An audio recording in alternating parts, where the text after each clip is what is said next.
నిజామాబాద్ లోక్సభ ఎన్నికల ప్రచారంలో కేంద్ర హోంమంత్రి అమిత్ షా కీలక హామీ ఇచ్చారు. ఎంపీగా ధర్మపురి అరవింద్ ను రెండోసారి గెలిపించండి, పసుపు బోర్డు కార్యాలయం నిజామాబాద్ లోనే ఏర్పాటు చేస్తామని షా తెలిపారు. తెలంగాణను కాంగ్రెస్ ఏటీఎం గా మార్చుకుందని, రాహుల్ రేవంత్ పేరుతో ఆర్ఆర్ ట్యాక్స్ వసూలు చేస్తున్నారని ఆయన ఆరోపించారు. తెలంగాణను బీఆర్ఎస్ భ్రష్టు పట్టించిందని అమిత్ షా విమర్శించారు.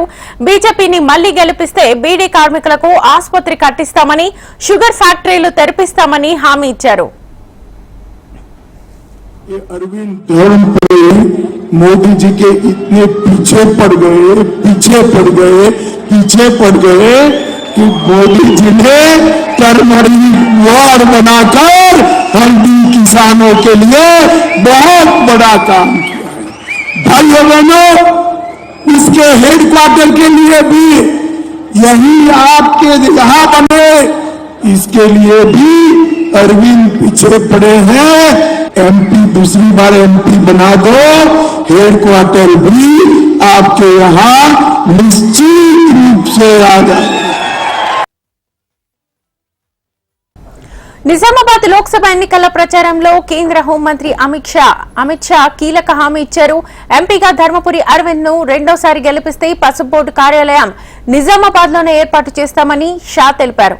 ఇదే అంశానికి సంబంధించి ఫుల్ డీటెయిల్స్ మా ప్రతినిధి భూపతిని అడిగి తెలుసుకుందాం ఫోన్ లైన్ ద్వారా. భూపతి, నిజామాబాద్ బీజేపీ బహిరంగ సభకు కేంద్ర హోంమంత్రి అమిత్ షా హాజరయ్యారు. ఈ సందర్భంగా పసుపు బోర్డు సంబంధించి కీలకమైన వ్యాఖ్యలు చేయడం జరిగింది.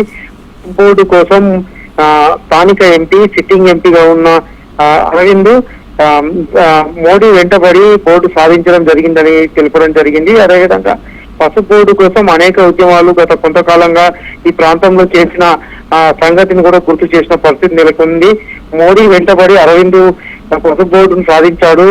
రెండోసారి ఎంపీగా అరవింద్ను గెలిపిస్తే బోర్డు కార్యాలయం నిజామాబాద్ లోనే ఏర్పాటు చేస్తామని హామీ ఇచ్చారు. దీంతో ఇక్కడి ప్రాంత రైతులు మరోసారి తమ కోరికను నెరవేర్చినట్లయితుందని చెప్పుకుంటున్న పరిస్థితి నెలకొంది. అరవింద్ పట్టుబట్టి పసుపు బోర్డుకు సంబంధించిన పసుపు బోర్డు సాధించడం, దానికి సంబంధించిన కార్యాలయాలు నిజామాబాద్ లోనే ఏర్పాటు చేసే విధంగా కేంద్ర హోంమంత్రి అమిత్ షా హామీ ఇవ్వడంతో హర్షం వ్యక్తం చేస్తున్న పరిస్థితి నెలకొంది. అదేవిధంగా నిజామాబాద్ లోనే బీడీ కార్మికులకు సంబంధించి ఆసుపత్రి నిర్మాణం, అదేవిధంగా షుగర్ ఫ్యాక్టరీ ప్రారంభించేందుకు సత్వర చర్యలు తీసుకుంటామని కూడా అమిత్ షా చెప్పడంతో ఒక్కసారి రైతుల్లో హర్షం వ్యక్తం అవుతున్న పరిస్థితి నెలకొంది. Shweta. Right Bhupathi, thank you.